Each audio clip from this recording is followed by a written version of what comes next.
Hello, this is Lgjv, the Mighty.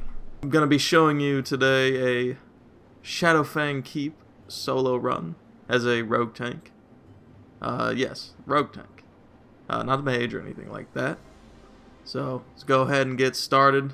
Kind of show you the way. We're just going to clear these two mobs real quick. And we're going to cut it because there's nothing interesting about this pull at all. It was just a warg and a worgen. Not a big deal. These mobs are skinnable, the worgen and the wargs, obviously. So if you want to come in here with skinning, they would just be more beneficial for the amount of money that you get through here. But I have engineering and leatherworking, since I'm a bit of a degenerate, and I'm having those for bis. Since, the level 25 cap bis is very important. Even though, considering the fact that next phase is coming out February 8th. So, just be ready for that. Rogue Tank will be even better at soloing dungeons then. Which I will probably show y'all in the future. And maybe a couple other things. Important note, these mobs in here could screw you over on your attack speed, since the Worgen have, or specifically the Shadowfang White Sculpts, have frost armor, which reduce your attack speed, and then the Bleak Wargs put a debuff on you that also reduce your attack speed by 20%, and your movement speed 20%. So that, compounded with the frost armor that you're getting, is pretty terrible. But up here, you are able to just hop down and skip the first boss if you'd like to just go to the main courtyard and just farm out BOEs, since you could also just come in here to farm BOEs or farm certain gold like that. The Black Malice, not really the highest valued BOE, but it's still BOE, still good blue BOE nonetheless, so it's going to sell for 2 gold, probably, or as you can see right there.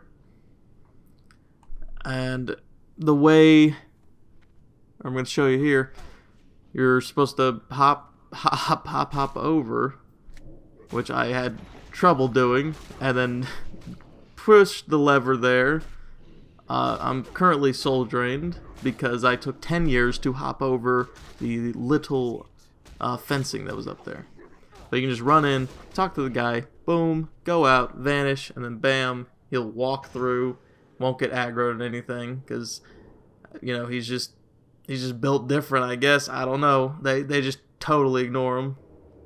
I don't know why they had him there in the first place, but they just don't care. But he'll just unlock the door for you. But here, the boss, not really a big deal. He's going to cast Soul Drain. You interrupt it. That's all you do. Make sure you keep Blade Dance up, because it gives you 10% parry chance, on top of if you have just a Flesh Wound, which I'm running the tank stuff, you have reduced 20% reduced physical damage taken, on top of the 6% reduced chance to be critically hit while you have the tank rune on. So it's very important that you keep the Blade Dance up at all times in combat, because that is how you live, that is how you get your damage with the parries. And as you can see, wipe the floor with this guy. The wargs here do jack diddly, so they were just kind of there, giving us parry procs. Also, since you are relying on parry procs and dodges, just saying this as a general tip, being able to fight things with more attack speed will give you more parry procs, because the chance is going off more often, and then you'll just have more damage in general. So perfect for anything that's fast attacking or fighting other rogues. You can permanently disarm something if you keep getting parry procs, which is pretty nice. And now I'm going to show you the talents that you want to be taking. Also just showing you the talents that we're going to be getting in Phase 2, or being able to get in Phase 2, which are going to be nice. Blade Flurry, Adrenaline Rush, hit chance, sword specialization, all that jazz. It's going to be beautiful. But what you want to take is the 5 points into lightning reflexes, 2 points into improved sinister strike, 5 points into deflection, 1 point into riposte, and 3 points into your precision for the hit chance. Now all those talents that I listed off are perfect for a rogue tank, since you are going to be the avoidance king with parry and dodges. But I'm going to show you here, killing the Fel Steeds. You want to be a little careful with them. Want to make sure you have your blade dance up before you fight them, or try and get it immediately, since they will stun you and you can't dodge or parry whenever you're on the floor. But they are greens, not really too big of a deal, so we're just going to take them out real quick. It's worth killing these guys because they drop, or they have a chance to drop, the Fel Steed saddlebags, which, believe it or not, still sell for around 2 gold, even though you can have bags, or like silk bags that also have the same amount of slots. It's just the fact that it's unique, it sounds cool. You know, who doesn't want Fel Steed saddlebags? Like, am I right? Also, drop chance, not that bad. So, come in here multiple times, you can see multiple drops, but you want to make sure you sell them if you get them before you run it again and try to get the saddlebags once again, since you can't pick up another one.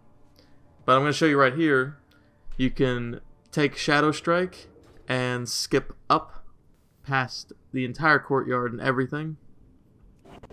The reason why you would want to be doing this is because the tormented officers up here have a higher chance to drop certain blue BOEs, like the Assassin's Blade and all that. Which the Assassin's Blade is a great sell. I think it sells for around 15 gold. So if you get that to drop, that's perfect. But we're going to get back to the full clear now. And hopefully y'all enjoy this very intense, engaging, what's another word? Thrilling rogue tank gameplay of the parry, bink bink, and then whoosh, bink, riposte. Oh yeah, quick little note. There are 2 chests that spawn in each run that you do. Sometimes they're locked, other times they're not, like this one was unlocked. They have a chance for BOEs on top of the materials that they already have in them. That's why it's so nice to be a rogue tank, because you can just open the locked ones. Easy. No fuss, no hassle, no skeleton key, just boom, you and your utility.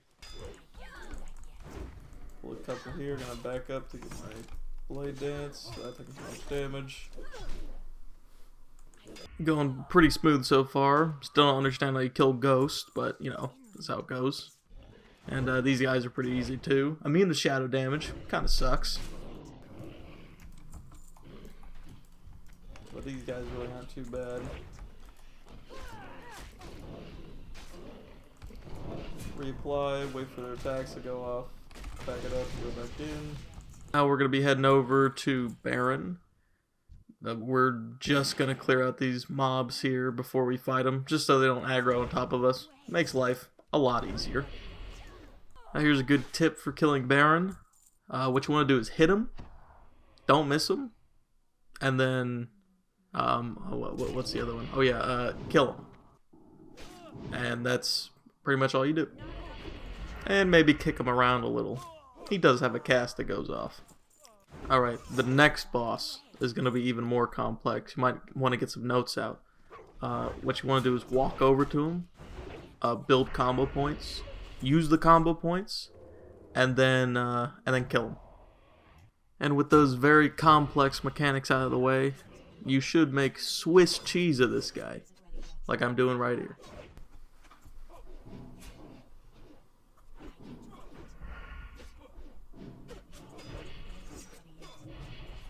Not really an issue, and there he goes.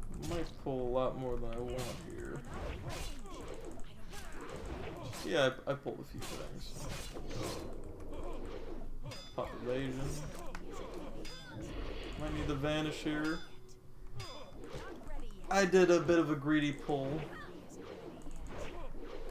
as you can see.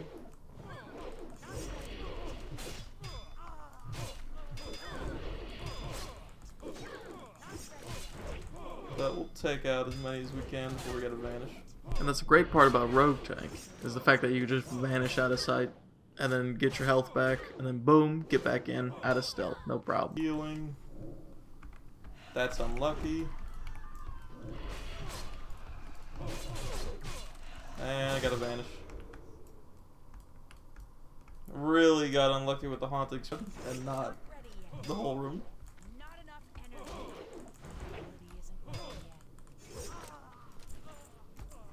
Yeah. Here it goes.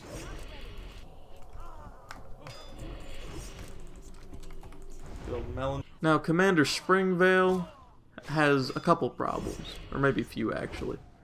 For one, he's a paladin, so that sucks. For two, you have to use kick. I know it's terrible. And three, he has Hodge. Enough said.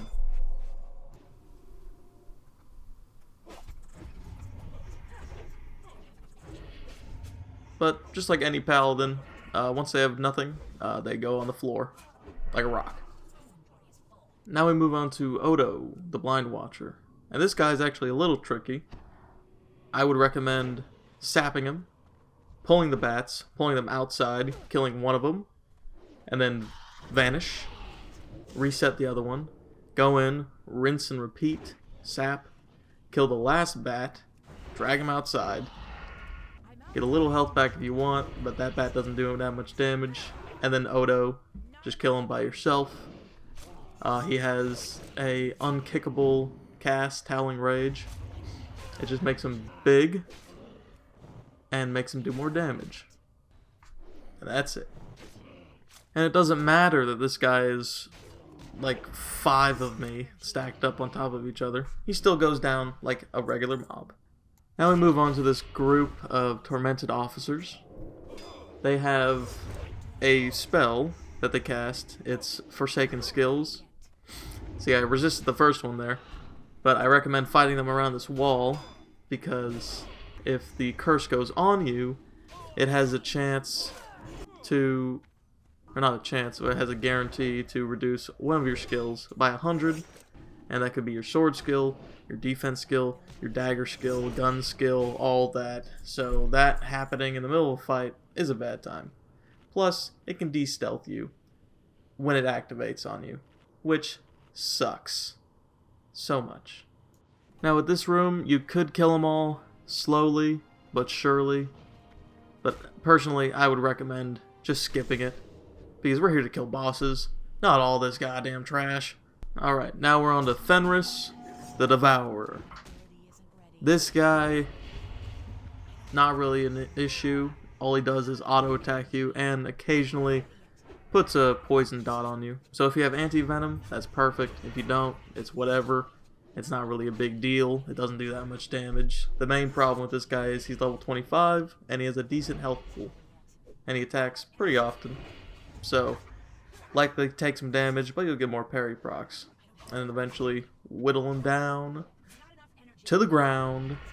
And immediately after you kill him, step outside, since you have the dot on you, and eat something. So you don't die to these Void Walkers that spawn afterwards. Now we're going to be moving on to the second to last boss, Wolfmaster Nandos. First you want to kill all his wargs and wolves and everything before you actually get to fighting him. And then after that, he's going to aggro all the way down here, stop at the doorway. So it's good to pull them out of that hallway before you kill the last one. Now with Nanthos, he will occasionally summon a random warg or wolf or lupine horror, any of the things that you killed prior, but they're not that big of a deal. They just auto, same thing. Kill the boss, kill the ad, and that's it. Now we're moving on to the final and main boss, Arugal himself. Now with this, took me a couple tries, and by a couple I mean more than a couple. But I recommend that you come in here with minor resistance potions to magic, since he does the mind control and you can resist it, so it just helps you not get mind controlled and reset the fight every time. I also died, but that's fine. Here's the real action. I have to vanish. That was... Oh, that goes through...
Oh my god.